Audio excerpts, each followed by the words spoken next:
Hello guys, আপনারা সবাই কেমন আছেন? আশা করি আপনারা সবাই ভালো আছেন। তো আজকে আমি আপনাদেরকে দেখাবো how to make pancake for breakfast or evening snacks. এইটা বানানো খুবই ইজি আর আমি এটা নিজের হাতে বানিয়েছি। তো আমি শুরুতেই নিয়ে নিলাম একটা ডিম। আমি এখানে একটা ডিম ব্যবহার করেছি, আপনারা চাইলে দুইটাও নিতে পারেন। এক্ষেত্রে আপনাদের বাকি ইনগ্রেডিয়েন্টসগুলোও একটু বেশি দিতে হবে। তো ডিমটা ভেঙে নেওয়ার পরে আমরা এখানে দিয়ে দিলাম স্বাদ মতো নুন। লবণটা আমি এখানে 1 চামচ পরিমাণে ব্যবহার করেছি। এরপর আমি দিয়ে দিব ভ্যানিলা এসেন্স। এটা অপশনাল, আপনারা চাইলে দিতেও পারেন, নাও দিতে পারেন, কোনো সমস্যা নেই। আমি এখানে 1 চামচ পরিমাণ ব্যবহার করেছি, আপনারা দেখতেই পাচ্ছেন। ভ্যানিলা এসেন্সটা প্যানকেকে একটা আলাদা রকমের ফ্লেভার অ্যাড করে, তাই আমি এটা দিয়েছি। এরপর আমি দিয়ে দিলাম চা চামচে 4 চামচ চিনি। অবশ্যই প্যানকেকে আপনারা মিষ্টিটা কি পরিমাণ খাবেন সেটা আপনাদের স্বাদ অনুযায়ী দিয়ে দিবেন। এরপর প্যানকেকের মেইন ইনগ্রেডিয়েন্ট দুধ, আমি 2 চামচ দিয়ে দিব বড় চামচের। 2 চামচ দুধ দিয়ে দেওয়ার পরে আমি এগুলোকে ভালো করে মিক্স করে নিব। মিক্স মিক্স মিক্স ভালোভাবে দুধের মিক্সচারটাকে মিক্স করার পরে আমি এখানে বড় চামচে 2 চামচ ময়দা দিয়ে দিব। ময়দা দেওয়া শেষ হলে আমরা এই ময়দাতে দিয়ে দিব বেকিং পাউডার। আমি বেকিং পাউডারটা 2 চিমটির মতো দিয়েছি, আপনারা বুঝে শুনে দিবেন। এই সব কিছু দেওয়া শেষ হলে আবারও ভালোভাবে আমরা এগুলোকে মিক্স করে নিব। এই দেখেন, ভালোভাবে মিক্স হয়ে যাওয়ার পরে এটার টেক্সচার অনেকটা এমন আসবে। আমি এই মিক্সচারটাকে একটু গাঢ় বানিয়েছি, আপনারা পাতলা বানাতে চাইলে আর একটু বেশি করে দুধ দিয়ে দিবেন। এইবার সবশেষে আমরা দিয়ে দিব চা চামচে 2 চামচ সাদা তেল।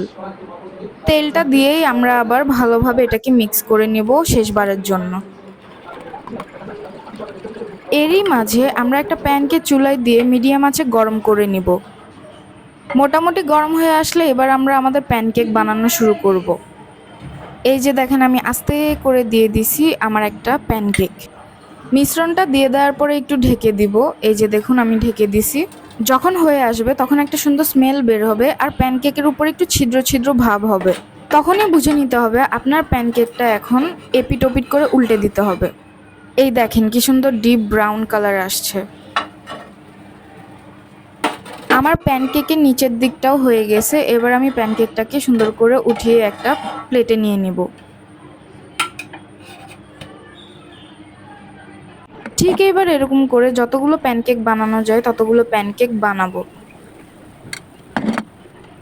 একটা ডিম, মিডিয়াম চামচে 1 চামচ লবণ, ছোট চামচে 1 চামচ ভ্যানিলা এসেন্স, চা চামচে 4 চামচ চিনি, বড় চামচে 2 চামচ দুধ, আবারও বড় চামচে 2 চামচ ময়দা, তারপর 2 চিমটি পরিমাণ বেকিং পাউডার আর 2 চামচ সাদা তেল। এই কয়েকটা মাত্র জিনিস দিয়ে তৈরি হয়ে গেল আমার সিম্পল একটা প্যানকেক। আপনারা এই প্যানকেকটা সকালে ব্রেকফাস্টে অথবা সন্ধ্যার নাস্তায় খুব আরামসে খেতে পারবেন। খেতে মজাও আর রান্না করাও খুবই ইজি। এই দেখেন কি সুন্দর তৈরি হয়ে গেল আমাদের প্যানকেক।